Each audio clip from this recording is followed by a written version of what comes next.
Hey, what's up? So, topic of aim and getting better recoil control was brought up recently in one of my streams.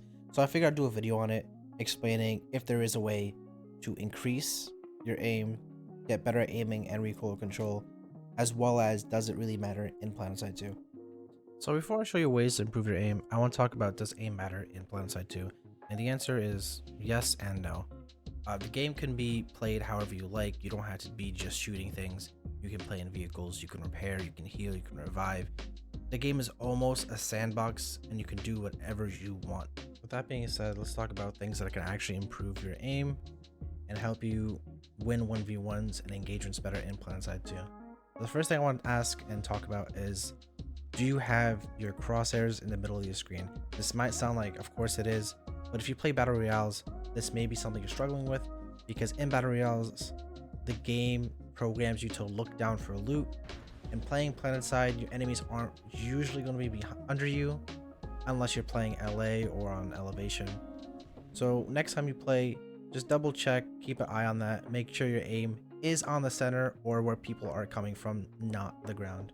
So moving on from crosshair placements, which I know is a hard thing to do if you play BRs, it's just programmed into you. I am sometimes guilty of this. It's hard to catch unless you're looking for it. But moving on to the next thing I have in mind is, what weapon do you use? Some weapons aren't meant to be ADS and shot from long distance. They're meant to be kept up close. Some are also meant just for hip fire because that's where they perform the best. Depending on the weapon you use, depending on what kind of performance you'll be getting, some weapons are really great in CQC, hip fire, and in that range, ADS can have a million recoil, you won't notice it. But when used in medium ranges, long ranges, those high fire rate weapons, CQC weapons, do struggle in the longer ranges because of the heavy recoil they get. To balance them out, because if they were good in CQC and low recoil for long range, the weapon would just dominate. So depending on the weapon you use, could be why you are having a lot of recoil, why can't you control it, and all that. So double check what weapons you have, what are you using. I will recommend some weapons at the end so you can get an idea of what you want to use if you do struggle with high recoil weapons. So moving on to ways to actually help control your recoil, we'll be going to VR training and I'll show you what to do and things to do to help you keep your aim nice and steady. So in VR training, go to a terminal, pick up a gun. Right now I'm using the Charles with the grip and compensator. I started using this gun recently and I found the recoil on it is amazing, super smooth.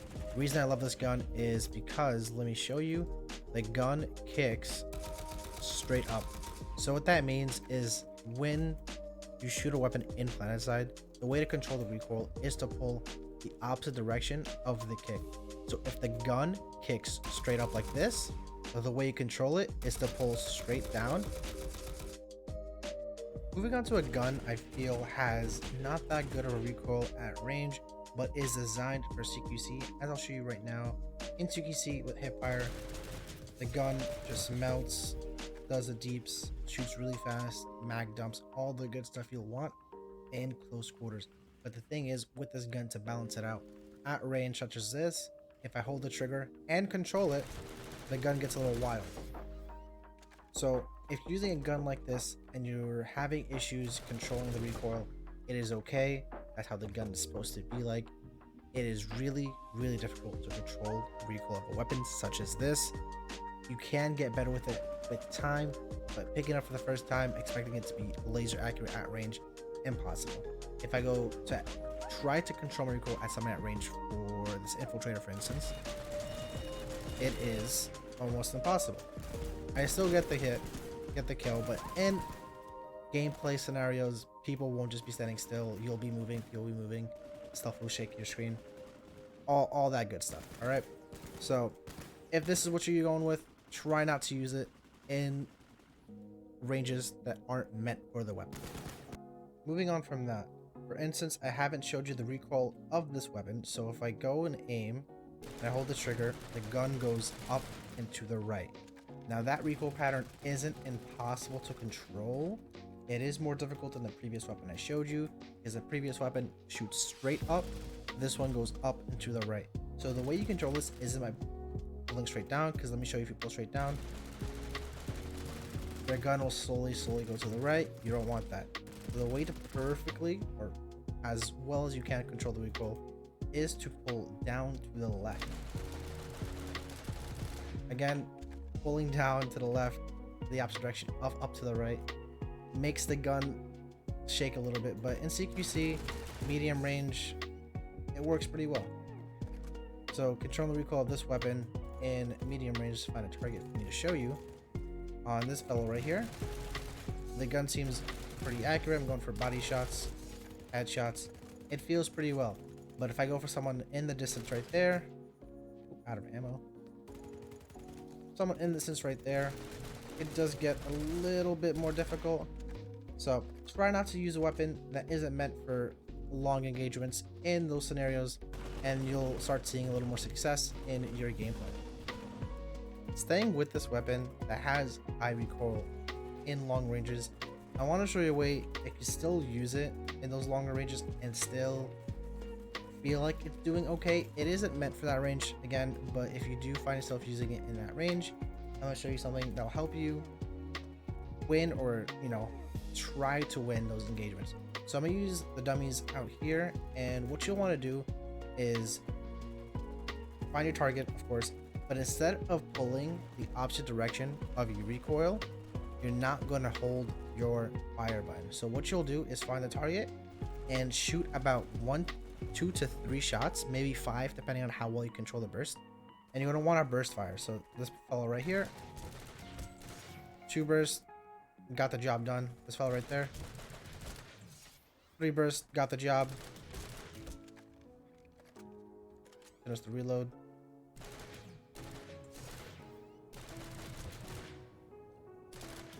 So bursting is amazing at range. You could also use it in medium range. Guy's a little hard to see. Let's find a little target at medium range. So this guy right here. So if you want to be as accurate as you can be, bursting is what you want to do. Because the issue with holding down your mouse button is, let me show you right down here. So the issue with holding down your mouse button is when you shoot, your bullets tend to spread more. So instead of all my bullets going straight in the middle, they start to spread out to the outside. So if I ADS and do the same thing, it gets tighter than hip fire. So as you can see here, this is way tighter than that, but the bullets don't go exactly in the middle, because of the recoil and all that. But if you had an LMG or something with a longer mag, the spread, the bloom, you'll notice more because you have more bullets. But if you burst fire,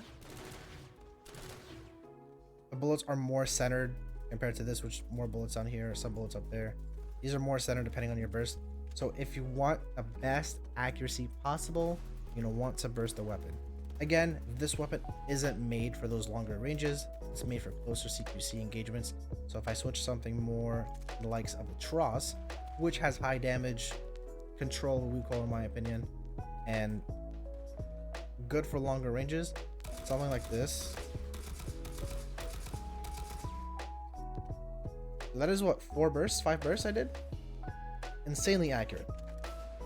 Now if I just let the gun go, control it a little bit, the bullets tend to go a little crazy. If I just let it be free, follow its dreams, the gun goes wild. So if you do want the perfect aim that you're looking for, you're gonna want to burst fire your gun, and you'll start seeing some results. So the results you're looking for might not happen in the time frame that you want. That's okay. Don't be discouraged. Most good players you see in this game have been playing for a long time and weren't always great on the game. So don't let that ruin your experience in the game. It takes time. Just keep with it. Eventually you'll get on that level. It's okay if right now you are not one of the top 10 players. Don't worry. Keep playing, enjoy yourself, and eventually your aim will improve and the game will get easier for you in time. So wrapping up the video, I want to give you guys some suggestions on weapons that you can use that might have controllable and easy recoil that will help you get used to more difficult guns in the game. So I haven't used every gun in the game and I don't play most classes and factions, but the ones I do play, I would recommend you the ones I like to use. So for NC Heavy, the NS15M, EM1, GD22, and the Promise are all great guns. The NS15M is probably the easiest weapon you'll use, and I would recommend that for each faction. So I'm going to recommend it again and again just so it's easier for you guys to pick it up, understand, okay, this is what I should use on my faction. On NC Medic, NS11A is the NS15 assault rifle version. That is super easy and simple to use. That, as well as the Tross. The Tross is the weapon I used in the video that had very controllable recoil, at least in my opinion. Again, if you don't know what you want, go into VR training, pick up whatever weapons seem interesting to you, and try it out with grip, compensator, no attachments, whatever you're feeling at the time. On NC Light Assault, I recommend the starting Mercenary and the NS11C. NS11C is the same as the NS11A and the NS15M. Those are basically all the same weapons. They feel relatively the same across all classes. So, and they're available in each faction. So if you like it on one class and you want to play a different faction on a different class, you can do that. They all feel the same. All right. So moving on to TR Medic, I recommend the NS11A as well again because it's available there as well and it's super easy. And the Torque. The Torque 9 is a very interesting weapon because it has high fire rate but low damage. So the recoil on the weapon is sort of controllable. Might be a little difficult because the fire rate is a little high, but I recommend you try it out. I personally love the weapon because it's a laser and you could just melt people if you're accurate with it. Moving on to TR Heavy. TR Heavy has two guns I recommend. That's the Bull and the Rhino. Those two weapons feel relatively the same to me. Try them out, see which one you like best. They're not the best weapon in the faction, but they have the most controllable recoil, at least in my opinion, and I recommend NS15M again. So moving on to VS Heavy, again, I recommend NS15M and the Pulsar LSW. The Pulsar has really controllable recoil from what I found. Try out different weapons that seem interesting to you and pick what fits the best for your playstyle. So if one weapon has good recoil control and the other has better hip fire, if you find yourself more in CQC, pick that one over something that has something you're not going to use. All right, that's it for me. Those are all the weapons I recommend. Sorry if I didn't recommend anything for class you play. These are the ones I play. I don't want to recommend you something I haven't used. NS weapons are always a good option if you don't know where to go, but these are what I recommend, what I know. And with that being said, thank you for watching. If you stayed through the whole thing, hopefully this helped you in any way, shape, or form. I stream on Twitch, so if you have any questions, swing by there. Let me know what you think. Let me know if you have any questions. Leave them in the comments, and I'll see you around. Thank you. Take care.